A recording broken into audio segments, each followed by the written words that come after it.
साल पहले किसी आदमी ने रमजान के रोजे की हालत में अपनी बीवी के साथ सोबत कर लिया। गलती का एहसास हुआ, अब वो इंसान कफ्फारा अदा करना चाहता है। मेरे पास मसला आया, मौलवी साहब कफ्फारा क्या है? मैंने कहा 60 दिन कंटिन्यू रोजा रखना है, एक दिन की भी गैपिंग नहीं। एक रोजा अगर आपने खराब किया तो आपको 60 रोजा रखना है कंटिन्यू। और अगर 60 रोजे की ताकत नहीं है तो 60 मिस्कीन को खाना खिलाना। ये रमजान के रोजे की अहमियत, और रमजान के रोजे में अगर कोई ये गलत काम कर देता है तो उसकी इतनी बड़ी सजा है। तो कुरान उतरा है रमजान के, फिर रमजान के आखिरी अशरे की किसी एक रात में कुरान उतरा है। वो रात भी तमाम रातों में सबसे अफजल है। इन्ना अंज़लनाहु फी लैलतिल क़द्री वमा अदराका मा लैलतुल क़द्री लैलतुल क़द्री खैरुम मिन अल्फि शहर। ऐ नबी, इस कुरान को हमने लैलतुल क़द्र में उतारा है। और आपको क्या मालूम कि लैलतुल क़द्र क्या है? लैलतुल क़द्र 1000 महीने से अफजल है। 1000 महीना कैलकुलेटर पे कैलकुलेट करो, तकरीबन 84 साल बनते हैं। एक रात जिस रात में कुरान उतरा है, उस एक रात की फजीलत ये है कि वो एक रात अल्लाह ताला के यहाँ 84 साल से बेहतर है। ये है कुरान का मकाम। हमने कुरान को बड़ी आसानी से हासिल कर लिया है। इस कुरान की कदर हमको नहीं मालूम। मेरे ये कुरान बहुत बड़ी दौलत है अल्लाह ताला की। ये कुरान अल्लाह ताला की बहुत बड़ी नेमत है मेरे भाइयों। ये कुरान हमें और आपको मिला है। इस कुरान की कदर करो, इस कुरान की वैल्यू को समझो, इस कुरान की कीमत को समझो। मान लीजिए हाई स्कूल और इंटर की परीक्षा देने वालों को हमारे यूपी में योगी जी टैबलेट दे रहे हैं। इंटर और बीए करने वालों को योगी जी टैबलेट दे रहे हैं, लैपटॉप दिया जा रहा है। उस टैबलेट को, उस लैपटॉप को एक स्टेट का मुख्यमंत्री दे रहा है तो उसकी बड़ी वैल्यू हो जाती है। अगर आपके मोबाइल पर मैसेज आ जाए, देश के प्राइम मिनिस्टर का मैसेज आ जाए, स्टेट के चीफ मिनिस्टर का मैसेज आ जाए और उसमें आपका नाम लिखा हो और आपको मुखातब किया गया हो, आप तो बाग हो जाएंगे, इतनी बड़ी हस्ती का मेरे पास मैसेज आया। ओ लोगों, ये कुरान भी तो अल्लाह का मैसेज है। ये कुरान अल्लाह ताला का लास्ट मैसेज है, ये अंतिम संदेश है जो अल्लाह ने आपको दिया है। फरमाया शहरो रमज़ान अल्लज़ी उन्ज़िला फ़ीहिल कुरान हुदल लिन्नासि व बय्यिनातिन मिनल हुदा वल फुरक़ान। ओ लोगों, ये कुरान रमजान के महीने में उतारा गया है और ये कुरान सारी मानवता के लिए गाइडेंस का काम करता है, मार्गदर्शन का काम करता है। सही क्या है, गलत क्या है, खरा क्या है, खोटा क्या है, सच्चा क्या है, झूठा क्या है, शिर्क क्या है, तौहीद क्या है, ये कुरान आपको बताएगा। व बय्यिनातिन मिनल हुदा वल फुरक़ान, ये हक और बातिल को खोल खोल के बयान करने वाली किताब है। लाओ दुनिया की कोई और किताब, लाओ दुनिया की कोई और किताब। डॉक्टर जाकिर नायक पड़ोसी मुल्क के दौरे पर हैं। एक क्रिश्चियन ने सवाल किया, डॉक्टर साहब आपने बाइबल की फला आयत पढ़ी है, आपने गलत तरीके से कोट किया है। डॉक्टर साहब ने कहा, डॉक्टर जाकिर नायक ने कहा कि अगर मैंने गलत कोट किया है आप प्रूफ लाके दे दो, मैं मान लूंगा। अपनी दूसरी तकरीर में डॉक्टर जाकिर नायक बोलते हैं कि बाइबल के इंडिया के अंदर कई हजार नुस्खे और उन हजारों नुस्खों में बहुत डिफरेंस है, बहुत फर्क है, बहुत अंतर है। बाइबल के अलग अलग एडिशन में बहुत अंतर। दूसरी तरफ आ जाओ कुरान के अंदर, उस्मान गनी रज़ी अल्लाह ताला अन्हु कुरान पढ़ते हुए शहीद किए गए। और जब वो कुरान पढ़ रहे थे, उस कुरान की कॉपी के ऊपर, उस कुरान के नुस्खे के ऊपर हजरत उस्मान गनी के खून के छींटे भी पड़े थे। और मालूम है वो कौन सी आयत पढ़ रहे थे? ए भाई क्या हो रहा है?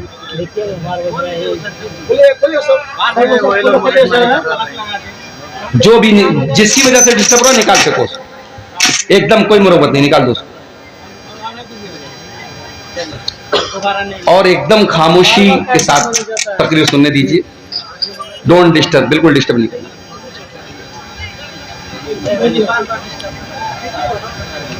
डिस्टर्ब मत कीजिए। तो कुरान करीम उस्मान गनी रजी अल्लाह ताला अन्हु कुरान की तिलावत कर रहे हैं, और कुरान के जिस नुस्खे पर हजरत उस्मान गनी के खून के छींटे पड़े थे, वो आज भी ताशकंद के म्यूजियम में वो कुरान मौजूद है।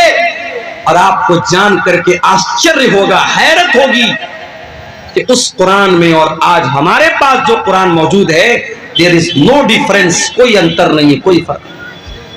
ये कुरान का एजाज।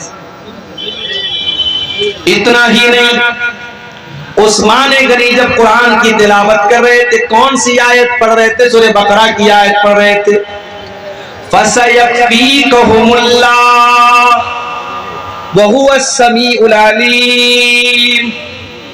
अल्लाह ताला इनके लिए काफी हो जाएगा, अल्लाह इनसे इंतकाम ले लेगा, इनसे बदला ले लेगा। अल्लाह सब कुछ सुनने वाला, सब कुछ जानने वाला है।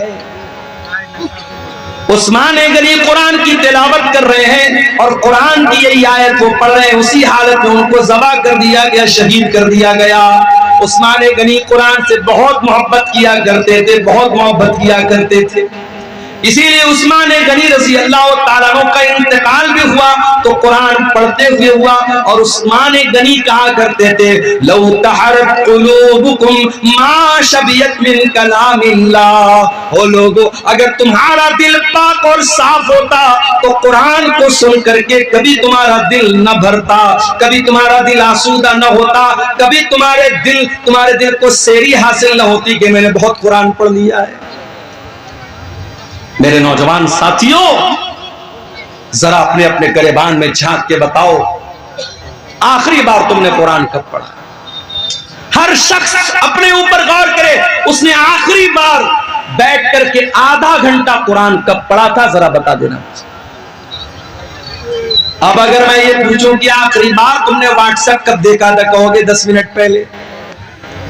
मैं पूछूं आखिरी बार तुमने फेसबुक पर रील्स कब देखी थी, मौलाना साहब अभी तकरीर सुनने के पहले तो देखी थी।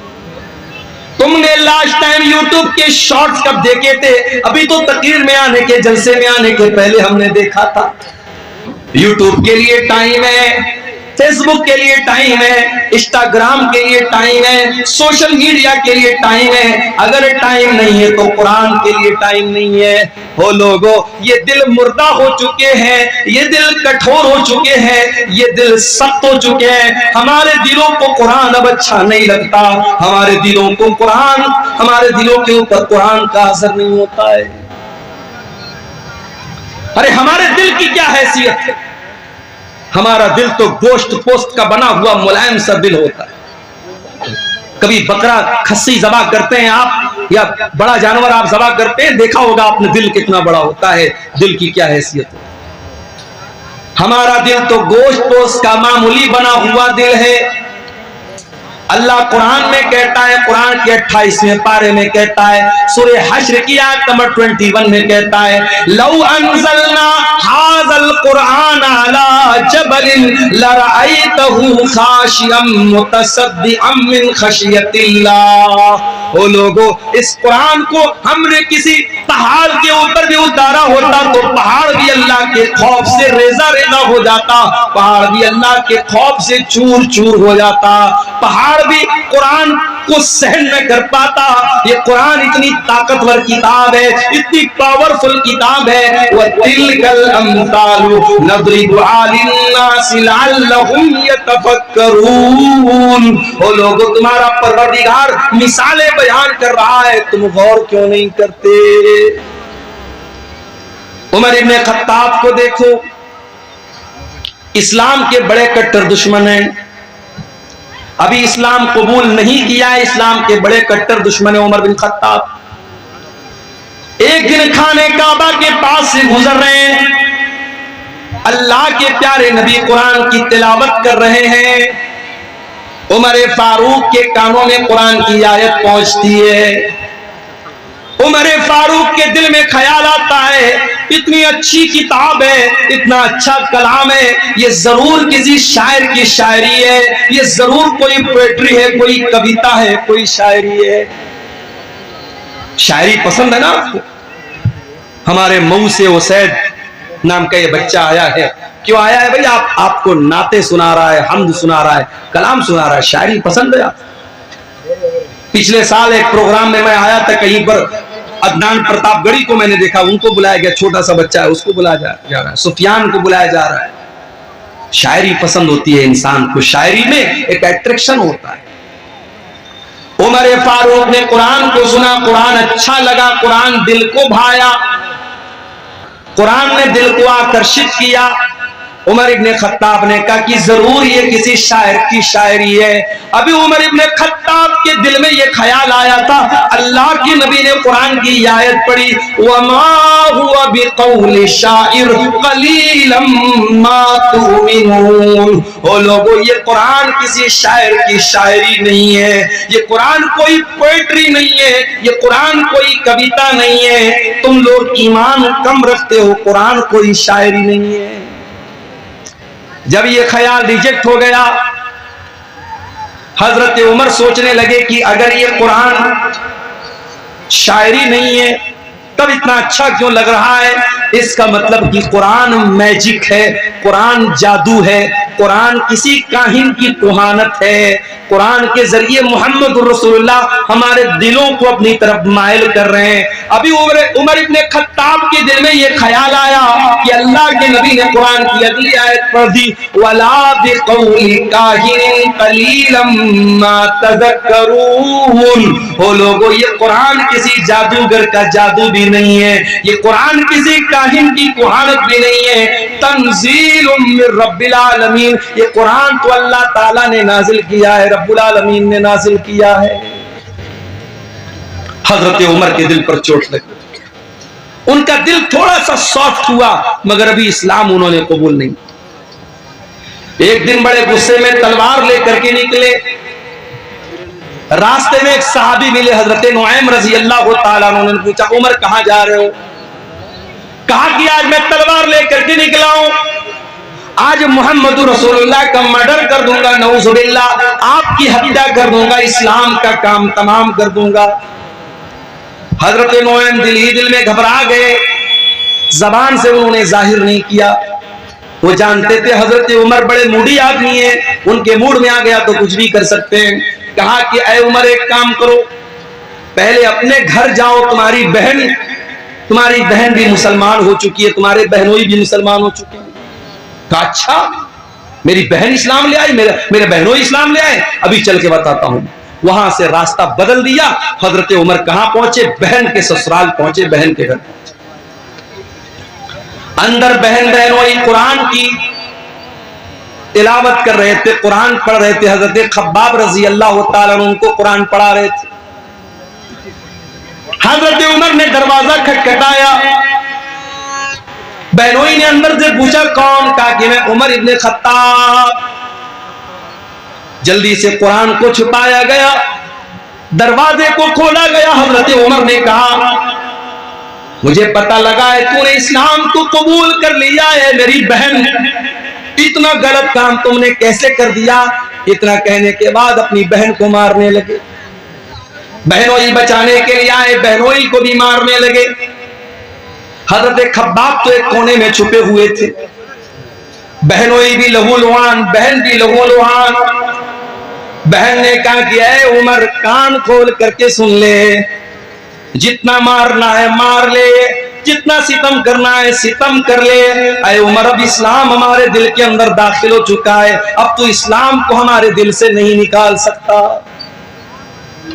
हजरत उमर सोचने पर मजबूर हो गए कि वो बहन जो कल तक अपने भाई की आंखों से आंखें मिला करके भी बातें नहीं करती थी, आज कितने धड़ल्ले से मेरी बातों का जवाब दे रही है। इतनी हिम्मत मेरी बहन के अंदर कहां से पैदा हो गई। कहा अच्छा बहना ये बता, वो जो तू कलाम पढ़ रही थी, कुरान पढ़ रही थी, क्या मैं भी पढ़ सकता हूं? कहा नहीं तुम नहीं पढ़ सकते, तुम नापाक हो, जाओ पहले गुस्ल करके आओ। हजरत उमर ने गुस्ल किया, पाक साफ होकर के आए, कुरान उनके सामने रख दिया गया और कुरान की सूरह ताहा की आयतें उन्होंने पढ़ी। ताहा मा अंज़लना अलैकल कुरआन लितशक़ा इल्ला तज़किरतन लिमन यख़शा। हजरत उमर पढ़ते चले जा रहे हैं, कुरान की आयतों को पढ़ते चले जा रहे हैं और उनके सीने में जो दिल था वो इस्लाम की तरफ माइल होता चला जा रहा है। जब तिलावत खत्म कर चुके, कहा कि ऐ मेरी बहना, ये अल्लाह का कलाम है, मैं भी इस पर ईमान लाना चाहता हूं, मैं भी इस्लाम कबूल करना चाहता हूं, मैं भी मुसलमान होना चाहता हूं। हजरत सईद बिन ज़ैद उनके बहनोई थे, उनको लेकर के दारे अरकम में पहुंचे, जहां अल्लाह के नबी अपने सहाबा को लेकर के छुपे रहते थे और इस्लाम की वहीं पर तबलीग करते थे। दारे अरकम में पहुंच करके हजरत उमर ने दरवाजा खटखटाया, अंदर से पूछा गया कौन? कहा कि मैं उमर बिन खत्ताब हूं। अंदर सहाबे किराम डर गए कि अरे उमर आए, पता नहीं क्या इरादा लेके आए। हजरत हमजा भी इस्लाम ला चुके थे, उन्होंने कहा कोई बात नहीं, आने दो, अच्छे मकसद के तहत आया है तो अच्छी बात है, बुरे मकसद के तहत आया है तो उसी की तलवार से उसको खत्म कर दूंगा, आने दो। दरवाजा खोला गया, हजरत उमर फारूक रज़ी अल्लाह तआला अन्हु अंदर आते हैं और अल्लाह के नबी के पास आकर के कहते हैं अशहदु अल्ला इलाहा इल्लल्लाह व अशहदु अन्नका रसूलुल्लाह। ऐ अल्लाह के नबी, मैं कोई दुश्मनी करने नहीं आया, मैं कोई मर्डर करने नहीं आया, मैं कोई हत्या करने नहीं आया, मैं अल्लाह की तौहीद का ऐलान करता हूं और मैं आपके रसूल होने का ऐलान करता हूं।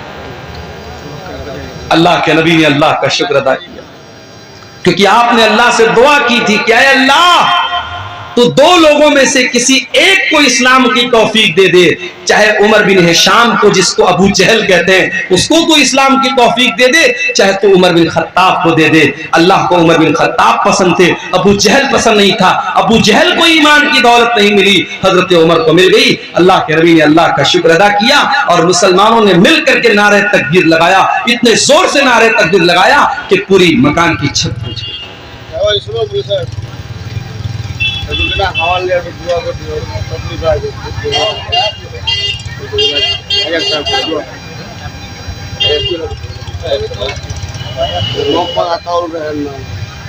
बीमार में तकलीफ 1000 रुपया दान करेंगे। क्या नाम है?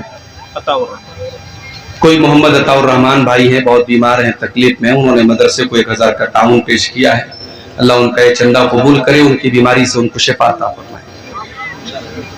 तो कुरान करीम मेरे भाइयों हजरत उमर फारूक के दिल को बदलने में कामयाब हो गया। वही कुरान हमारे पास मौजूद है कि कुरान हमारे ऊपर क्यों असर नहीं डालता। नमाजों में कुरान पढ़ा जा रहा है, तरावी में कुरान पढ़ा जा रहा है, तकरीरों में कुरान पढ़ा जा रहा है, जुमा के खुतबों में कुरान पढ़ा जा रहा है, मगर दिल के ऊपर कोई असर नहीं हो रहा है।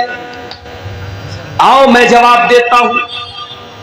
कुरान का पहला पारा खोलो, अल्लाह फरमाता है तुम्मा कसत कुलूबुकुम मिन बादि ज़ालिका फहिया कल हिजारति औ अशद्दु क़स्वा।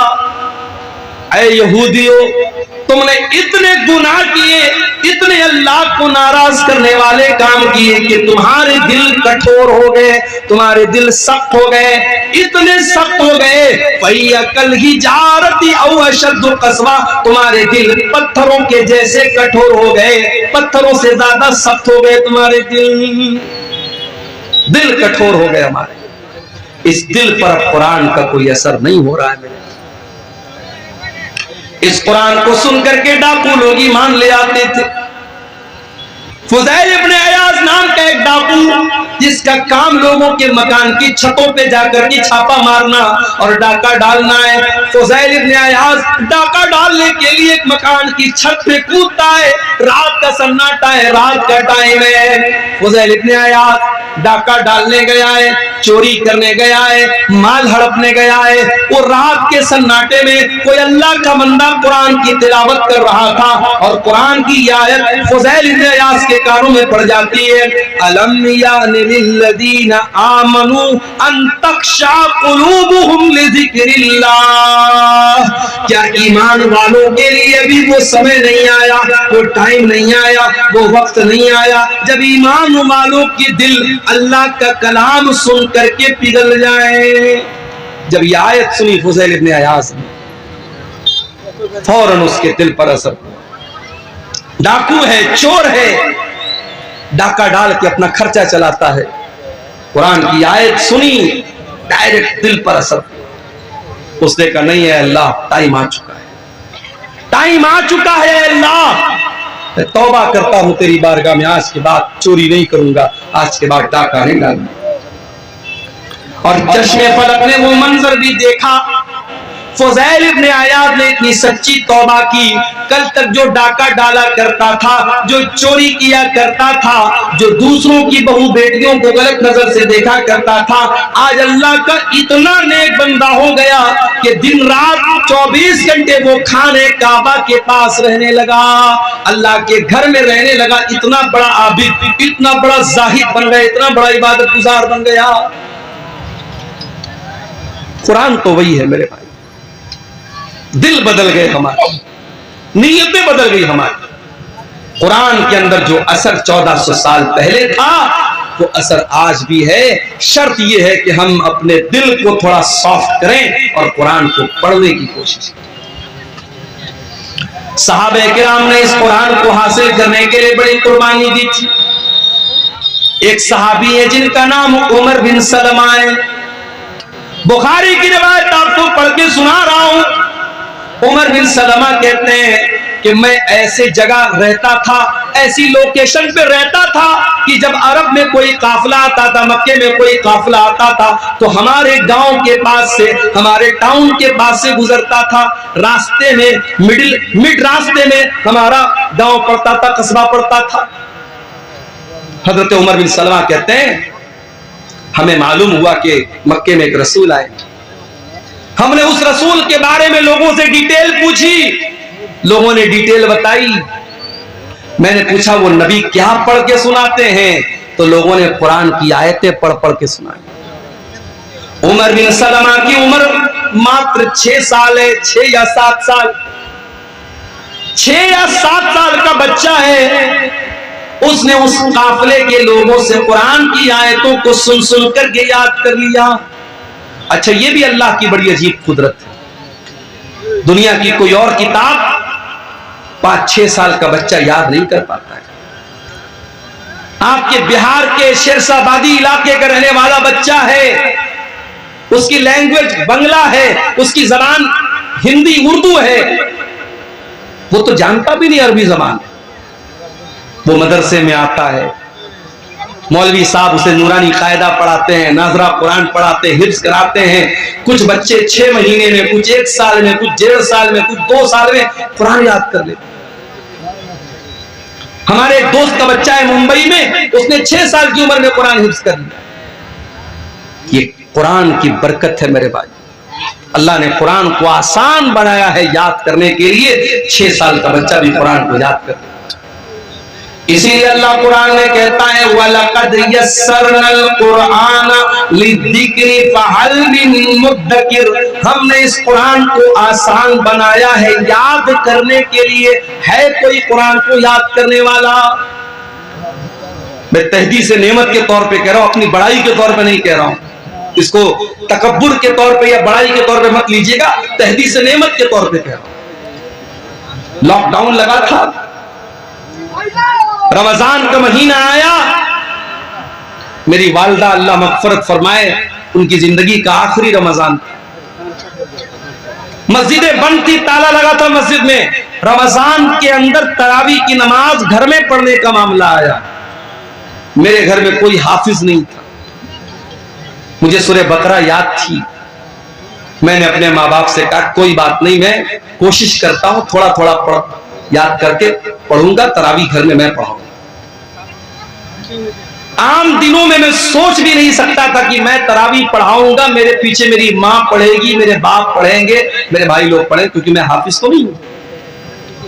लेकिन ये लॉकडाउन का को आप कह सकते हैं कि ये करिश्मा था उसका। अल्लाह ताला को यह भी लिखना था मेरे मुकद्दर में कि मेरी वालिदा का आखिरी रमजान है, उनकी जिंदगी का लास्ट रमजान है, उसी के बाद उनका इंतकाल हुआ था और तरावी की नमाज वो मेरे पीछे पढ़ रही। पहले दिन मैंने आधा पारा पढ़ाया, दूसरे दिन फिर आधा पारा पढ़ाया, तीसरे दिन फिर आधा पारा, चौथे दिन फिर आधा पारा, पांचवें दिन सूरह बकरा खत्म हो गई।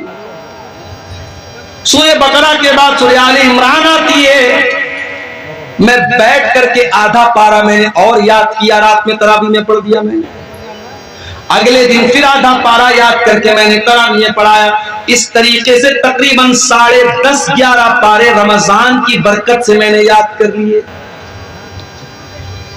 लॉकडाउन के पीरियड में मेरे प्यारे भाइयों आधा पारा रोज बैठ करके याद करता था, रात में तरावी पढ़ा देता था। ये कोई बड़ाई के तौर पे नहीं कह रहा हूं, ये कुरान का कमाल है, ये कुरान का एजाज है। अल्लाह कहता है वलक़द यस्सरनल कुरान लिज़्ज़िक्रि फ़हल मिन मुद्दकिर, ओ लोगों हमने कुरान को आसान बनाया है याद करने के लिए, क्या है कोई कुरान को याद करने वाला। हजरत उमर बिन सलमा कहते हैं मैं 6 साल का बच्चा था और कुरान को पढ़ पढ़ कर सुन करके मैंने याद। उसके बाद जब मक्का फतह हो गया और मेरे कबीले के लोग अल्लाह के रसूल के पास पहुंचे और इस्लाम कबूल कर लिया, तो अल्लाह के नबी ने कहा कि जाओ तुम अपने गांव में जाकर के मस्जिद बनाओ और नमाज कायम करो, और जो तुम में कुरान सबसे ज्यादा पढ़ने वाला है और कुरान सबसे ज्यादा याद जिसको है वही तुमको नमाज पढ़ाएगा। जब मेरे गांव के लोग आए तो सबसे ज्यादा कुरान मुझको याद था, और इसीलिए इमाम बुखारी रहमतुल्लाह अलैह इस हदीस को सही बुखारी में जब लाए हैं तो चैप्टर क्या कायम किया है, बाबु इमामती सभी, कि अगर बच्चा भी कुरान का हाफिज है, कुरान अच्छा पढ़ रहा है और बच्चा समझदार है, सही तरीके से नमाज पढ़ रहा है, तो बच्चे को भी इमाम बना सकते हैं। बच्चे को इमाम बनाने में कोई हरज की बात नहीं। हजरत उमर बिन सलमा कहते कि मेरे गांव के लोगों ने देखा कि सबसे ज्यादा कुरान तो इसको याद है, कहा चल भाई तू नमाज पढ़ाए। अब ये कहते हैं कि मैं बहुत गरीब फैमिली से ताल्लुक रखता था, एक ही चादर थी मेरे पास, एक ही चादर थी, वही लुंगी भी थी और वही मेरा कुर्ता भी थी, एक ही चादर मैं पहना करता था, एक ही चादर पहन करके मैं नमाज पढ़ाता था। मेरे पीछे मर्दों की सब लगती थी और मर्दों के पीछे औरतों की सब लगती थी। जब मैं सजदे में जाता था तो कभी कभी पीछे से मेरी शर्मगाह दिखने लगती थी, पीछे से मेरा पाखाने का रास्ता दिखने लगता था। औरतों ने आकर के शिकायत की कि अरे कम से कम अपने इमाम का तो कपड़ा तो ढंग का दे दो, उनकी शर्मगाह पीछे से नजर आ जाती है। तब लोगों ने मुझे खरीद करके एक दूसरी चादर दी और मुझे जिंदगी में कभी उतनी खुशी नहीं हुई जितनी उस एक चादर के पाने के बाद हुई। ये थे सहाबे किराम जिन्होंने कुरान को हासिल करने के लिए इतनी मेहनत की। और मैं आपको यह भी बता दूं, कोई पूछ सकता है भाई कुरान की जरूरत क्या है, हमारे पास इतनी नॉलेज है, इतनी अकल है, हमें कुरान की क्या जरूरत है। मैं एक बहुत पॉइंट की बात आपको बताने जा रहा हूं। देखो नॉलेज हम हासिल करते हैं 3 चीजों से। पहली चीज, अल्लाह ताला ने हमारी बॉडी में 5 सेंस रखे। हम कोई चीज देख करके पता लगा लेते हैं। जैसे मेरी आंखें देख रही, सामने ट्यूबलाइट लगी है, व्हाइट रोशनी है, हमारी आंखों से पता लगता है। ये झालर जो लगी है रेड कलर की है, व्हाइट कलर की है, हम आंखों से कोई चीज देख करके इल्म हासिल करते हैं। कान से सुन करके भी हम इल्म हासिल करते हैं। म्यूजिक बज रहा है, तकरीर बज रही है, कुरान की तिलावत बज रही है, खुसर खुसर हो रही, क्या हो रहा है, कान से सुन करके हमें मालूम है। इसी तरीके से हम सूंघ करके पता लगा लेते हैं, खुशबू है कि बदबू है, महक आ रही है, अच्छी महक है, बुरी महक है, सूंघ करके पता लग जाता है। इसी तरीके से टच करके हमें पता लग जाता है ये मोबाइल है, ये सख्त है कि सॉफ्ट है, ये बर्फ है, ठंडी है कि गर्म है, हम छू करके बता देते हैं। इसी तरीके से मेरे भाइयों हम जबान से चख करके बता देते हैं, खट्टी है कि मीठी है, कड़वी है कि अच्छी है, हम जबान से चख करके बता देते हैं। अल्लाह ताला ने हमारी बॉडी में 5 सेंस रखे हैं, हम देख करके, सुन करके, चख करके, टच करके हम पता लगा सकते हैं कि कौन सी चीज कैसी। मगर कभी कभी हमारे ये 5 जो सेंस है ये कभी कभी धोखा खा जाते हैं। मिसाल के तौर पर आप ट्रेन में बैठे हुए, ट्रेन की खिड़की के पास आप बैठे हुए, आपकी आंखों को ऐसा लग रहा है कि ट्रेन के बाहर जितने पेड़ पौधे हैं, जितने घर और मकानात हैं, सब चल रहे हैं, सब मूव कर रहे हैं, हरकत कर रहे हैं, आंखों को लग रहा है ऐसा। मगर रियल में ऐसा नहीं है। रियल में क्या ट्रेन चल रही है, कोई पेड़ नहीं चल रहा है, कोई मकान नहीं चल रहा है, मगर आंखों को ऐसा लग रहा है कि मकान चल रहा है, पेड़ चल रहा है। तो आंखें धोखा खा गई। आपको बुखार है, फीवर हो गया आपको, मैं आपके पास मीठी चाय लेके आया, आपने पिया, कहा अरे यार अब्दुल गफ्फार साहब आपने बड़ी फीकी चाय पिलाई। चाय तो मीठी है मगर आपकी जबान धोखा खा गई। क्यों? आपको फीवर है, बुखार है। पता ये चला कि ये 5 सेंस जो हमारी बॉडी में है ये कभी कभी धोखा खा जाते हैं, और जब ये धोखा खाते हैं तो कौन सी चीज हमें बताती है कि सही क्या है, गलत क्या है? हमारी अक्ल बताता, हमारा ब्रेन बताता, हमारा माइंड बताता। मगर माइंड भी कभी कभी धोखा खा जाता है। मिसाल के तौर पर आप शादी करते हैं, आपकी मां आपके लिए रिश्ता देखने जाती है, अक्ल कहती है कि अरे रिश्ता देखने के लिए बाहर जाने की क्या जरूरत है, इसकी बहन मौजूद है ना, इसकी बहन इसी घर में रहती है, इस घर के सारे तौर तरीके जानती है, बहन से शादी क्यों नहीं करा देते? अक्ल कहती है जब शादी करना है तो बाहर क्यों रिश्ता देख रहे हो, घर के अंदर क्यों नहीं कर लेते? मगर यहां अक्ल की नहीं चलेगी, यहां चलेगी अल्लाह की वही क्या कहती है, अल्लाह की शरीयत क्या कहती है, अल्लाह का कुरान क्या कहता है। और अल्लाह का कुरान कहता है कि बहन और बेटी से शादी नहीं कर सकते। तो पता यह चला कि जहां 5 सेंस काम करना बंद कर दे वहां अकल काम करती है, और जहां अकल काम करना बंद कर दे वहां अल्लाह की वही काम करती है, अल्लाह की शरीयत काम करती है। और अल्लाह की शरीयत 2 चीजों का नाम है, एक का नाम कुरान है और एक का नाम सुन्नत है। इन्हीं दोनों चीजों का नाम शरीयत है, इन्हीं दोनों चीजों का नाम इस्लाम है। इसीलिए अल्लाह के नबी फरमाते हैं इन्नी क़द तरक्तु फ़ीकुम शैअन, मैं 2 चीजें तुम्हारे बीच में छोड़ के जा रहा हूं, लन तदिल्लु बादहुमा, इन 2 चीजों को जब तक तुम थामे रहोगे कभी गुमराह नहीं हो सकते।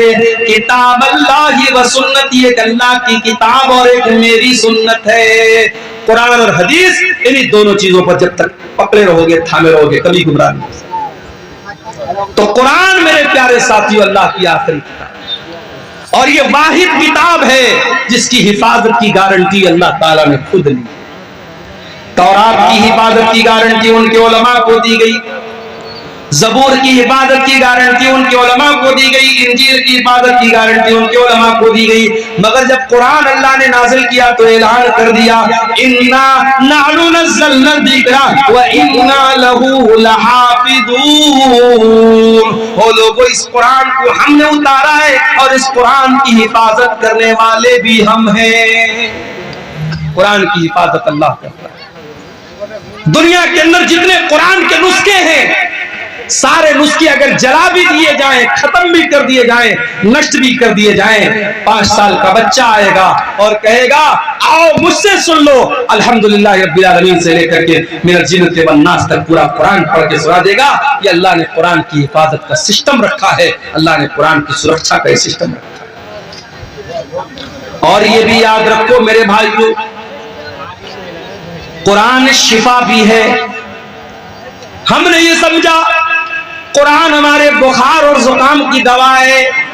बच्चे को नजर लग गई, कुरान पढ़ के दम कर दिया। कोई बीमार हो गया, कुरान पढ़ के दम कर दिया। हमने कुरान को जिस्म की बीमारियों के लिए शिफा बना के रखा है। यकीनन कुरान फिजिकल बीमारियों के लिए भी शिफा है, मगर उससे बढ़कर के कुरान रूह की बीमारी के लिए शिफा है। कुरान स्पिरिचुअल बीमारी के लिए शिफा है। रूह के अंदर जो बुराइयां हैं, रूह के अंदर जो बीमारियां हैं, जैसे आपके रूह के अंदर एक बीमारी होती है जिसको लालच की बीमारी कहते हैं, एक बीमारी होती है जिसको हसद की बीमारी कहते हैं, एक बीमारी होती है माल की मोहब्बत, एक बीमारी होती है दुनिया की मोहब्बत। कुरान इन तमाम बीमारियों से आपके दिल को शिफा देता है। अल्लाह कुरान में कहता है, या अय्युहन्नास क़द जाअतकुम मौइज़तुम मिर रब्बिकुम व शिफ़ाउन लिमा फ़िस्सुदूर। ओ लोगों, ये कुरान तो बहुत बड़ी नसीहत है और कुरान तुम्हारे दिल की बीमारियों के लिए शिफा है। बरकत वाली किताब है ये कुरान। दुनिया की कोई और किताब पढ़ोगे आपको सवाब नहीं मिलेगा, कुरान पढ़ोगे सवाब मिलेगा। कितना सवाब मिलेगा? अल्लाह के नबी फरमाते हैं, मन करा हरफम मिन किताबिल्लाह, जो कुरान का एक हरफ पढ़ेगा, फलहु हसनतुन, तो उसको एक नेकी मिलेगी। वल हसनतु बिअश्रि अमसालिहा, और एक नेकी का सवाब अल्लाह ताला के यहाँ 10 नेकी के बराबर है। तो एक हरफ पढ़ने पर आपको 10 नेकी मिलेगी। अल्लाह के नबी फरमाते हैं, जब तुम अलिफ लाम मीम पढ़ोगे तो तुमको एक नहीं 30 नेकी मिलेगी, क्योंकि अलिफ अलग एक हर्फ है, लाम अलग एक हर्फ है, मीम अलग एक हर्फ है। सवाल पैदा हुआ है, अल्लाह मैं शेरशाबादी हूं, मैं बंगला भाषी हूं, मैं कुरान जब पढ़ता हूं तो मेरी जबान नहीं चलती है, मैं कुरान अटक अटक करके पढ़ता हूं, मैं कुरान को फ्लुएंटली नहीं पढ़ पाता हूं, मैं रफ्तार के साथ कुरान नहीं पढ़ पाता हूं। आय अल्लाह, मेरी जबान लड़खड़ाती है कुरान पढ़ने के टाइम, तो क्या मुझे कुरान पढ़ने का सवाब मिलेगा कि नहीं मिलेगा? अल्लाह के नबी फरमाते हैं, वल्लज़ी यक़रउल कुरान व हुवा यतातऊ, जो अटक अटक के कुरान पढ़ रहा है, उसकी जबान से सही तरीके से अदा नहीं हो रहा है, उसकी लैंग्वेज अलग है, उसकी भाषा अलग है, वो कुरान को अटक अटक करके पढ़ रहा है, उसको डबल सवाब मिलेगा, दोहरा सवाब मिलेगा। अल्लाह की कुदरत और अल्लाह के खजाने में कोई कमी नहीं है। आप दूसरी भाषा जानते हैं और ये भी कोई बहाना नहीं है। आपको मालूम होगा, हरम के एक इमाम गुजरे हैं, इंतकाल हो गया उनका नाम कारी अय्यूब था। कारी अय्यूब कहाँ के रहने वाले थे? बर्मा के रहने वाले थे, म्यांमार के रहने वाले थे, बर्मा के रहने वाले थे। कारी अय्यूब हरम के इमाम बने थे, मक्के के इमाम बने थे, अल्लाह को प्यारे हो गए। जाओ जरा यूट्यूब पर सर्च कर लेना, कारी अय्यूब की तिलावत इतनी बेहतरीन होती थी, इतनी प्यारी होती थी कि जब वो तिलावत करते थे तो रूह पर एक अजीब सा वज्द तारी हो जाता था और बड़ा अच्छा लगता था। वो बर्मा के रहने वाले थे, उनकी भाषा अरबी नहीं थी, मगर उन्होंने मेहनत किया, कुरान के हाफिज बने, कुरान के कारी बने, हरम के इमाम बन गए, मक्के के इमाम बन गए। इसलिए आपकी भाषा अगर अलग है तो ये इस बात की अलामत नहीं है कि आप कुरान नहीं पढ़ सकते। और आगे बढ़िए, जो बच्चा कुरान का आलिम है, कुरान का हाफिज है, कुरान का कारी है, कल अल्लाह ताला अगर वो कुरान का सही तरीके से उसने कुरान को पढ़ा होगा, कल अल्लाह ताला जन्नत में उसको दाखिल करेगा और उससे कहा जाएगा, इकरा वर्तकी कमा कुंत तुरत्तिलु फिद दुनिया। ऐ कुरान पढ़ने वाले, जिस तरीके से तू कुरान को ठहर ठहर करके दुनिया में पढ़ता था, तू खींच खींच करके कुरान को पढ़ता था, तू जन्नत की सीढ़ियों पर चढ़ता चला जा, तो कुरान को पढ़ता चला जा और जन्नत की सीढ़ियों को तय करता चला जा। हो लोगों, हम कितने बड़े बदनसीब हैं, कुरान पढ़ करके हम जन्नत की सीढ़ी पर चढ़ सकते हैं। अल्लाह हमको जन्नत में जाने का रास्ता बता रहा है, मगर हम जन्नत की सीढ़ी में चढ़ने को तैयार नहीं है। हमसे बड़ा बदनसीब कौन होगा?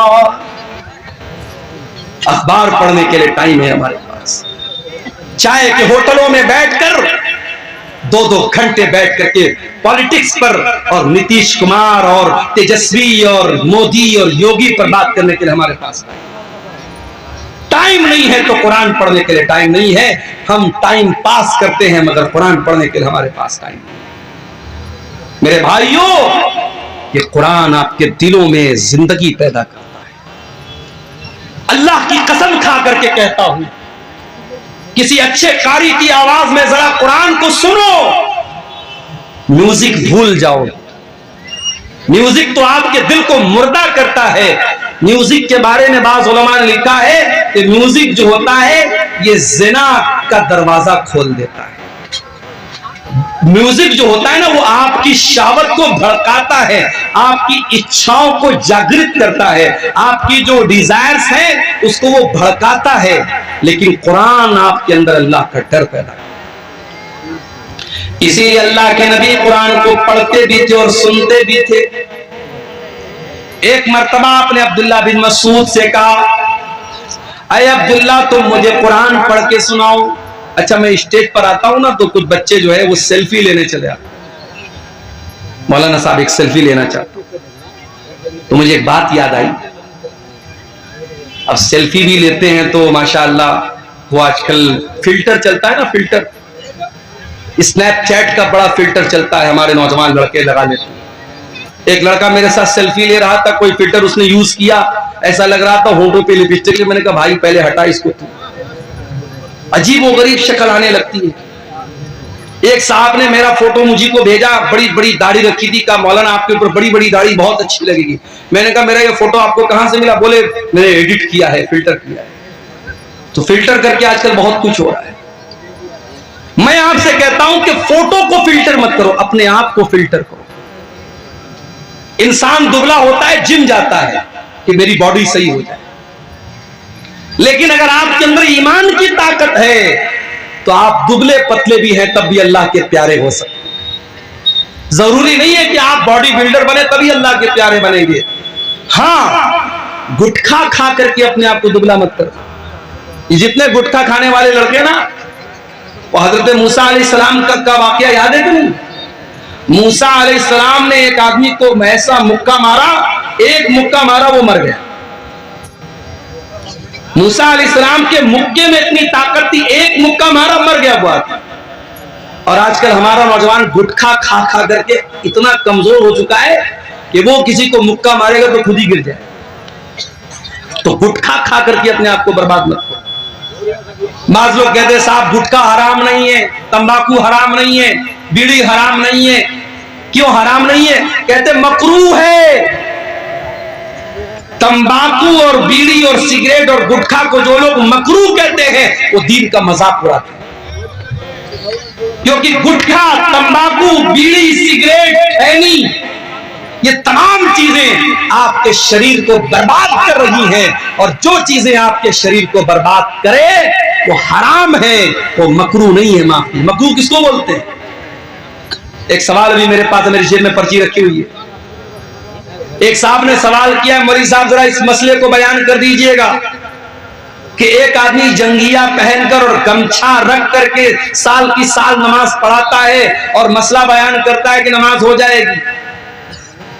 देखो, नमाज हो जाएगी एक अलग मसला है, और नमाज उसी हालत में पढ़नी चाहिए अलग मसला है।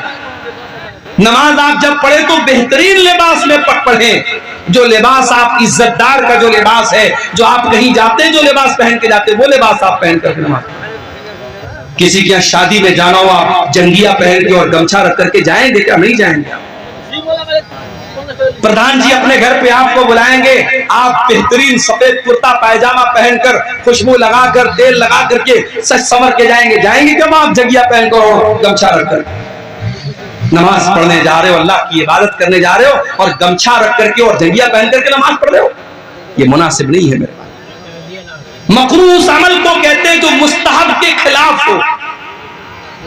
मिसाल के तौर पर मस्जिद में आप जाते हैं, मुस्तहब यह है कि पहले दाहिना पैर अंदर डालें और फिर बायां पैर अंदर डालें, और मकरूह यह है कि आप पहले बायां डालें और बाद में दायां। ये मकरूह है।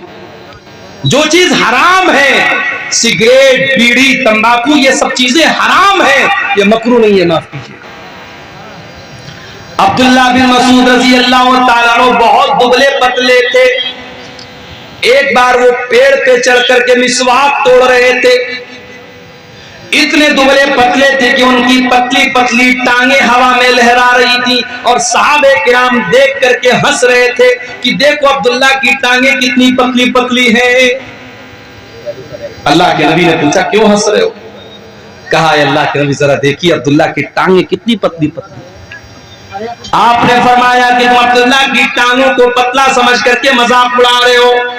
लहुमा अस्कलान अलल मीज़ान मिन उहुद, अल्लाह की कसम अब्दुल्ला की ये पतली पतली टांग कयामत के दिन तराजू के ऊपर उहुद पहाड़ से ज्यादा वजनदार होगी। अल्लाह के आपका कैरेक्टर तौला जाएगा, आपका ईमान तौला जाएगा, आपका अमल तौला जाएगा। अगर आप फिजिकली कमजोर भी हैं मेरे भाइयों, अल्लाह के इसकी वैल्यू नहीं। अब्दुल्ला बिन मसूद बहुत दुबले पतले थे मगर आवाज बहुत अच्छी थी। कुरान पढ़ते थे, इतना बेहतरीन कुरान पढ़ते थे।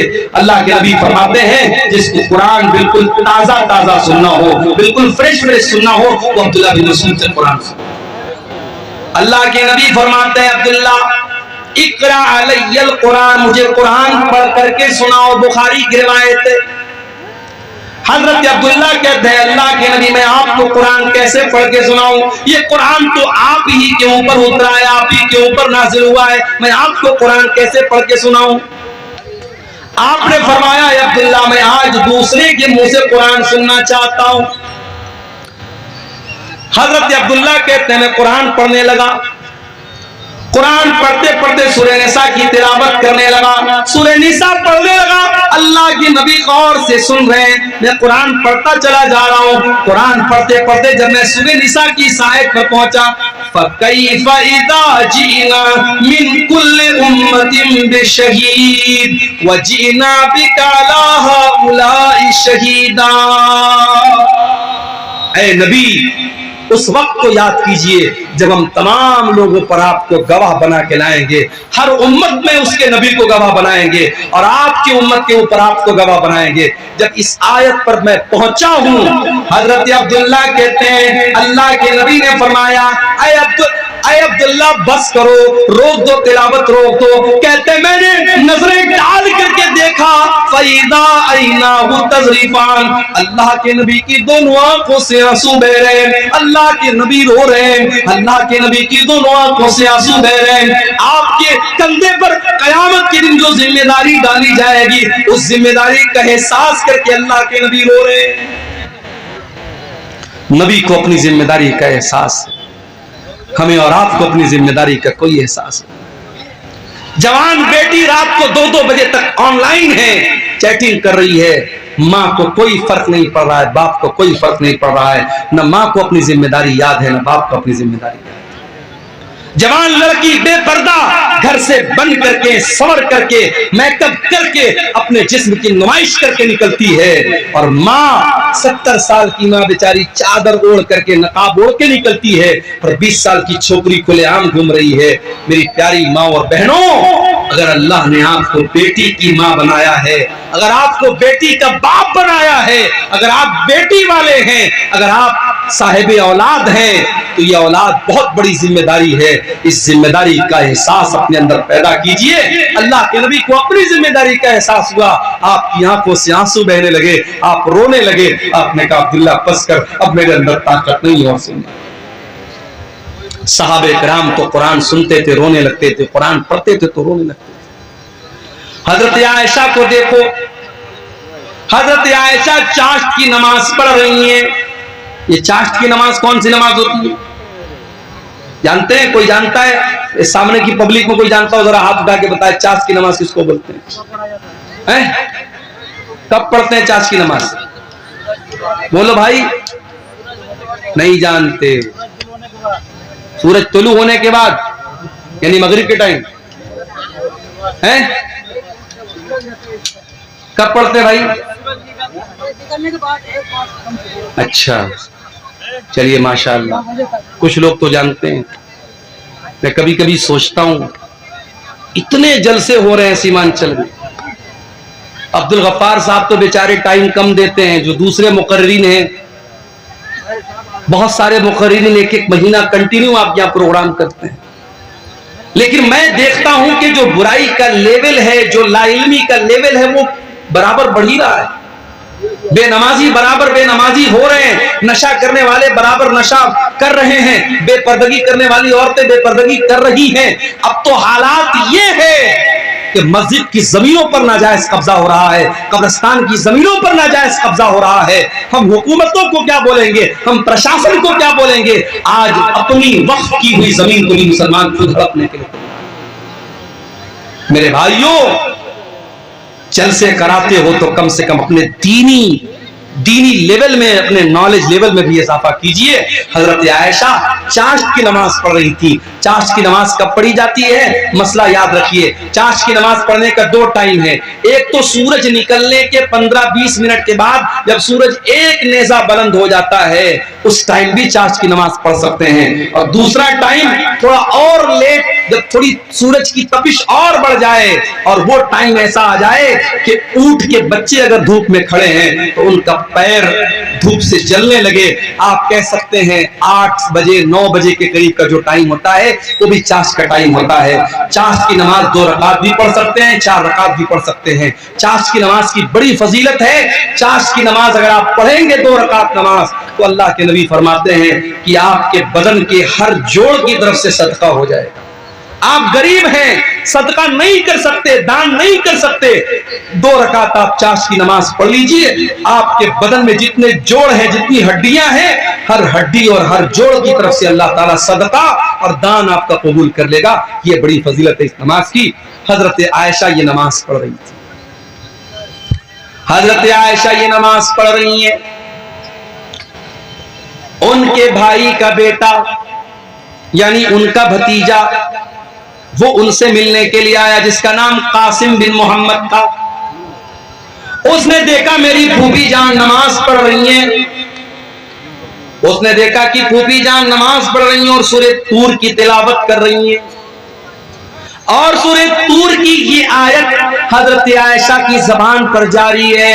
सूरह तूर में अल्लाह फरमाता है, जब जन्नती जन्नत में जाएंगे तो कहेंगे फमन्नल्लाहु अलैना व वक़ाना अज़ाबस्समूम। अल्लाह ने हम जन्नतियों पर बहुत बड़ा एहसान किया कि अल्लाह ने हमको जहन्नम की आग से बचा लिया। हजरत आयशा इसी आयत को पढ़ रही हैं और रो